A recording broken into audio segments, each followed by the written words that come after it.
Praise the lord. ప్రభు అయిన యేసుక్రీస్తు ప్రశస్త నామములో మీ అందరికీ హోసన్నా మినిస్ట్రీస్ తరపున హృదయపూర్వకమైన వందనాలు తెలియపరుస్తున్నాను. ప్రభు మిమ్మల్ని ఆశీర్వదించి దీవించునుగాక. ఈ జనమంతయు విశేషమైన కృప నా దేవుడు సమృద్ధిగా మీకు అనుగ్రహించునుగాక. ప్రియులారా, ఈ పూట పరిశుద్ధ గ్రంథంలో నుంచి చక్కటి మాట, యెషయా గ్రంథం 26వ అధ్యాయం 3వ వాక్యాన్ని నేను చదువుతున్నాను. ఆ మాటలు మీరు జాగ్రత్తగా ఆలకించండి. ఎవరిని మనస్సు నీ మీద ఆనుకొనునో వానిని నీవు పూర్ణ శాంతి గలవానిగా కాపాడుదువు. ఎలయనగా అతడు నీ యందు విశ్వాసం ఉంచి ఉన్నాడు.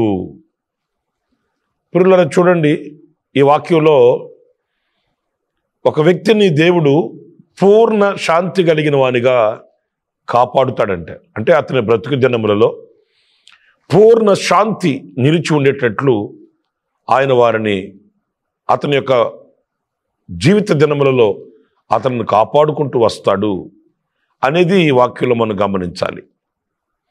మనం లోకంలో ఎన్నో ఆశిస్తుంటాము, ఎన్నో కోరుకుంటుంటాం, కానీ ఇలాంటి ఆధ్యాత్మికమైనటువంటి లోతులలో కలిగే ప్రశాంతతని మనం చేరుకోలేకపోవడం, దృష్టించలేకపోవడం, వాటి కొరకు ప్రార్థించలేకపోవడం అనేది మన అవివేకమే అని చెప్పుకోవాలి. ఎందుకంటే మన కంటికి కనబడుతున్న వాటిని కోరుకున్నంతగా కంటికి కనబడని ఈ శాశ్వతమైనటువంటి వాటిని మనం అపేక్షించలేము. చూడండి, ఆయన ఒక వ్యక్తి యొక్క జీవిత దినములలో పూర్ణ శాంతి కలిగిన వానిగా అతనిని చేస్తాడు అనంటే మనం ఈరోజు ఇంకేం ఆశించాలి, ఏం కోరుకోవాలి? కానీ మనం అలాగా ప్రభు సన్నిధిలో మోకరించినప్పుడు వాటి కొరకు ప్రార్థించలేము. నాయన, నా బ్రతుకు దినములలో నేను పూర్ణ శాంతి కలిగిన వానిగా ఉండేటట్లు నన్ను కాపాడు. ఎందుకంటే మనల్ని ఆవరించి ఉన్నవి ఎన్నో, వాటిలన్నింటిలో నుండి ప్రభు మనల్ని కాపాడి ఒక పూర్ణ శాంతి కలిగిన వ్యక్తిగా మన బ్రతుకు దినములు ముందుకి కొనసాగాలి అనంటే మనం ప్రార్థించి, ఆశించి, ప్రభు పాదాల దగ్గర ప్రాధేయపడి, అర్జించి, విన్నపించుకోవలసిన ఆవశ్యకత ఎంతైనా కూడా ఉంది. ఇక్కడ ఇంకొక మాట కూడా మనం చదివితే, ఎవరిని మనస్సు నీ మీద ఆనుకొనునో, అంటే ఆయన మీద ఆనుకొనిన వానికి ఇలాంటి దీవెన కలుగుతుంది. లోకం మీద ఆనుకొనిన వానికి కాదు, లోకస్తుల మీద ఆనుకొనిన వానికి కాదు, లోకంలో ఉన్న వాటి మీద ఆనుకొనిన వ్యక్తులకు కాదు. ఎవరైతే పూర్ణ హృదయంతో ఆయన మీద ఆనుకుంటారో, అంటే ఆయన మీద ఆధారపడతారో, వానిని ఆయన పూర్ణ శాంతి కలిగిన వానిగా అతని జీవిత దినములన్నిట వానిని ఆయన కాపాడుతాడు అనేది ఈ వాక్యంలో మనం గ్రహించవలసిన శ్రేష్టమైన అనుభవం. ప్రియమైన దేవుని బిడ్డలారా, మీరు పరిశుద్ధ గ్రంథంలో నుంచి కొన్ని విషయాలు నేను మీతో చెప్తాను. ఆయన ఎలాంటి పరిస్థితులలో మనల్ని కాపాడుతాడు, పూర్ణ శాంతి కలిగిన వానిగా చేస్తాడు అనేది పరిశుద్ధ గ్రంథంలో మనం గమనించినప్పుడు 5వ కీర్తన 11వ చరణాన్ని నేను చదువుతున్నానండి. నిన్ను ఆశ్రయించు వారందరూ సంతోషించుదురు, నీవే వారిని కాపాడుదువు గనుక వారు నిత్యము ఆనందధ్వని చేయుదురు. ప్రియ సహోదరులను చూడండి, ఆయనను ఆశ్రయించు వారిని అందరినీ ఆయన సంతోషింపచేసి, ఆయనను ఆశ్రయించు వారందరూ సంతోషిస్తారంట. వారిని ఆయన కాపాడుతాడు గనుక వారు నిత్యము ఆనందధ్వని చేస్తారంట. చూడండి, శాంతితో, ప్రశాంతతతో హృదయం ఉన్నప్పుడు మన అంతరంగం కూడా గంతులు వేస్తుందండి. ఆయనను ఆశ్రయించిన వారిని ఆయన ఏం చేస్తాడు, ఆయన మీద ఆనుకొనిన వారిని ఆయన ఎలా కాపాడుతాడు, ఈ వాక్యాలు స్పష్టంగా మనకు చెప్తున్నాయి. ఏమని? పూర్ణ శాంతితో నిత్యము ఆనందంతోనే చేసేటట్లు ఆయన వారిని కాపాడుతాడు. నా ప్రియమైన సహోదరులారా, ఈరోజు ఒక్క మాట నేను మిమ్మల్ని అడుగుతున్నాను.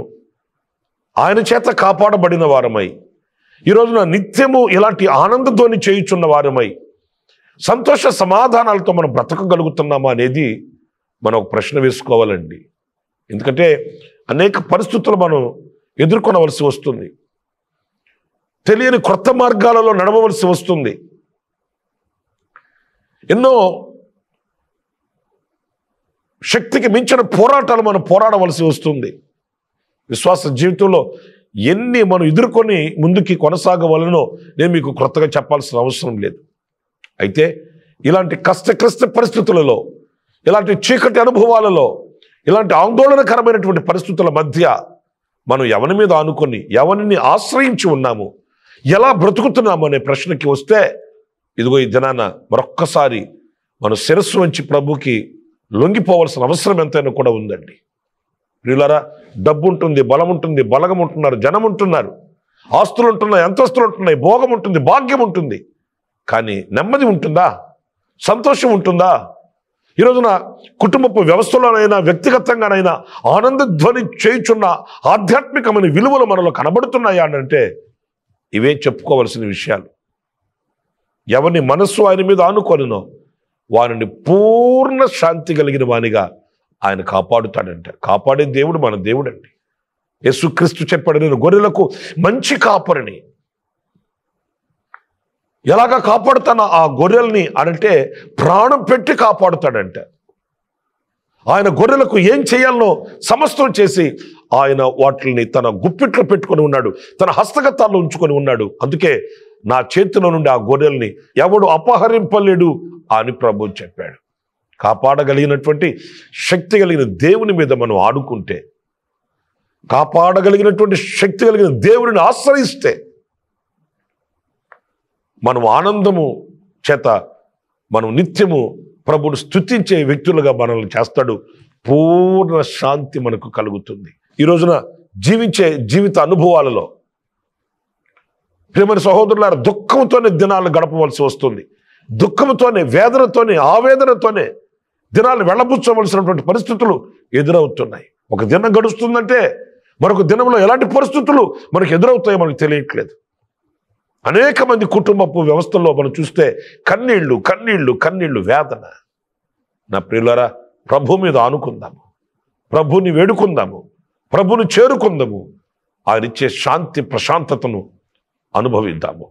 అంతేకాదండి, 33వ కీర్తన 18వ చరణంలో కూడా చదివినప్పుడు ఒక చక్కటి మాట ఉంది. అదేంటంటే, వారి ప్రాణమును మరణము నుండి వారిని తప్పించుటకును, కరువులో సజీవులుగా కాపాడుటకును. పిల్లల చూడండి, వాక్యంలో మరణము నుండి తప్పించడానికి, కరువులో నుండి కాపాడడానికి. కరువు అని అంటే ఏదో ఆర్థికమైన సమస్యలని కాదండి. మీరు కాస్త మనసు పెట్టి ఆలోచించండి. ఈరోజు ప్రతి మనిషికి ఏదో ఒకటి కరువు వెంటాడుతూనే ఉందండి. కొందరికి ఆర్థికపరమైన కరువు అయితే, మరి కొంతమందికి సమాధానం కరువు అయితే, మరి కొంతమందికి ఆరోగ్యం కరువు అయితే, ఎన్ని పరిస్థితులు ఈరోజు మనిషి మీద దాడి చేస్తున్నాయో, కరువులో మనిషి ఈ రోజున కన్నీళ్లు పెట్టి బ్రతుకుతున్నాడు అనేది మనం ఆలోచిస్తే హృదయం ద్రవించిపోతుంది. నిజమే, ఈ కరువులో మన ప్రాణాన్ని కాపాడి తప్పించి మనల్ని కాపాడగలిగినటువంటి శక్తి కలిగిన దేవుని మీద మనం ఆనుకోవాలి కదా. కరువులో వారిని సజీవులుగా కాపాడుతాడంట.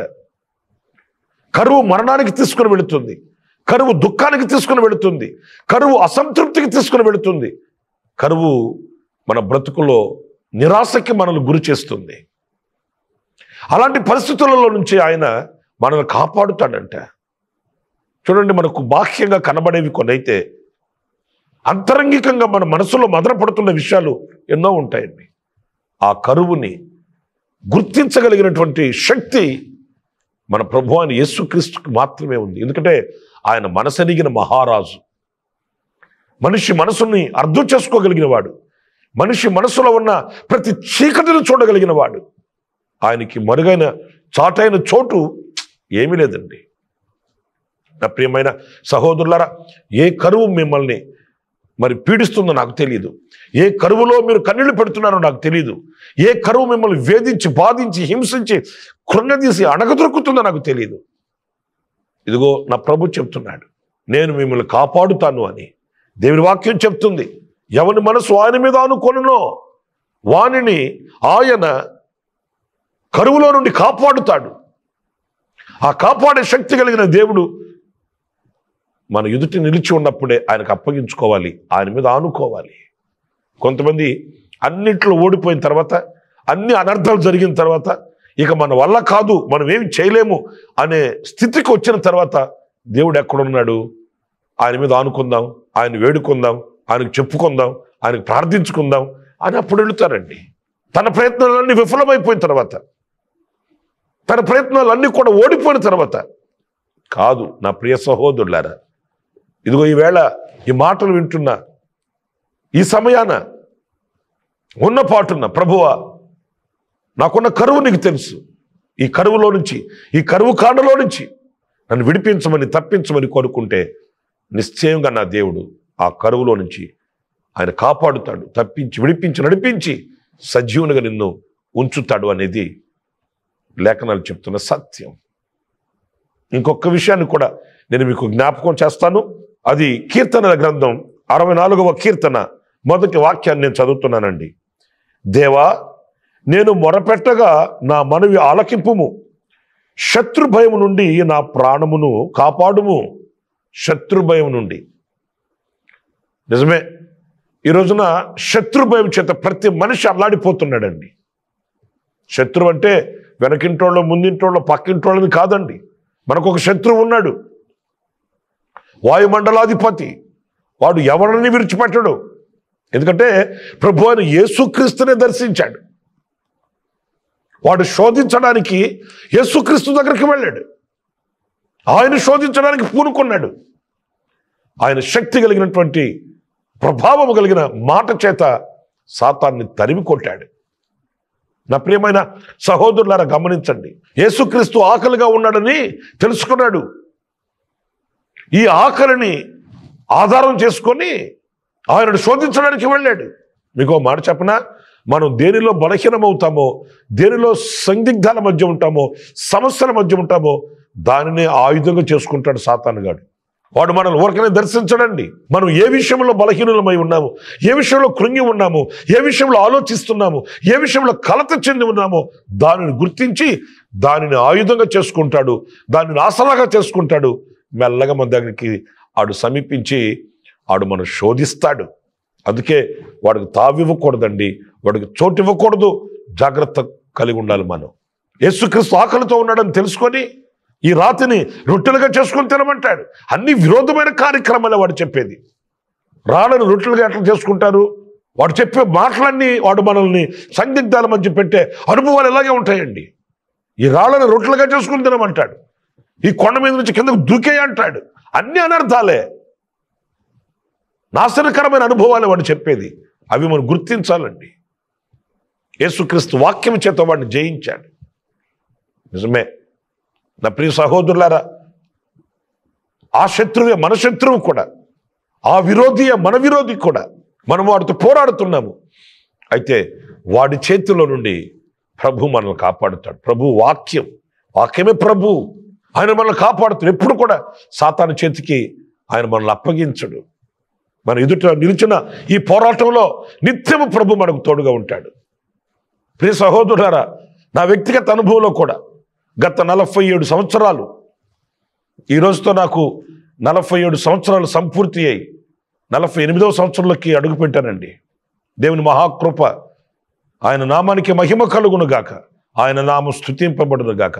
గత 47 సంవత్సరాలు నా ఎదుట నిలిచిన సాతాను తంత్రాలే కానివ్వండి, పోరాటాలే కానివ్వండి, నా దేవుని కృప చేత నా దేవుడు తప్పించుకుంటూ, నడిపించుకుంటూ, ఇదిగో ఈ రోజున సజీవుల దేశంలో సజీవుడైన ప్రభువుని ఆరాధించేటట్లు నన్ను సజీవునిగా ఉంచిన తండ్రి స్తుతింపబడును గాక, మహిమపరచబడును గాక, ఆరాధించబడును గాక, ఘనపరచబడును గాక.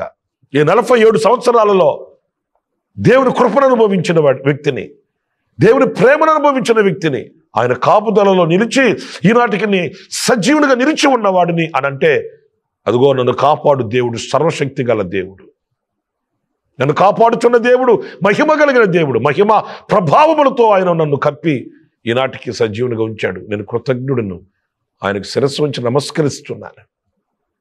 మీ బ్రతుకులలో కూడా నా ప్రియమైన సహోదరులారా, శత్రు భారు నుండి ఆయన తప్పిస్తాడు. సాతాను నాశనం కలుగు చేస్తాడు, ప్రభువు అభివృద్ధిని కలుగు చేస్తాడు. సాతానుగాడు మనల్ని కృంగతీస్తాడు, ప్రభు మనల్ని లేవనెత్తుతాడు. సాతాను మనల్ని అధైర్యపరుస్తాడు, ప్రభు మనల్ని ధైర్యపరుస్తాడు. సాతానుగాడు మనల్ని నాశనానికి నడిపిస్తాడు, ప్రభు మనల్ని మహిమలోనికి నడిపిస్తాడు.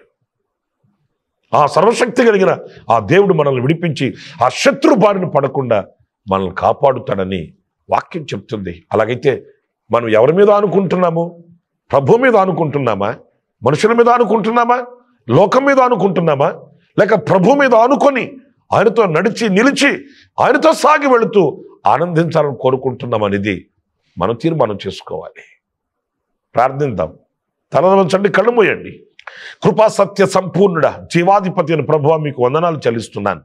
నైనా నీ మీద ఆనుకొనిన వారిని పూర్ణ శాంతి కలిగిన వానిగా నువ్వు కాపాడుతావని సత్యవాక్యం ఇదిగో ఈరోజు మేము ధ్యానిస్తూ వచ్చాము.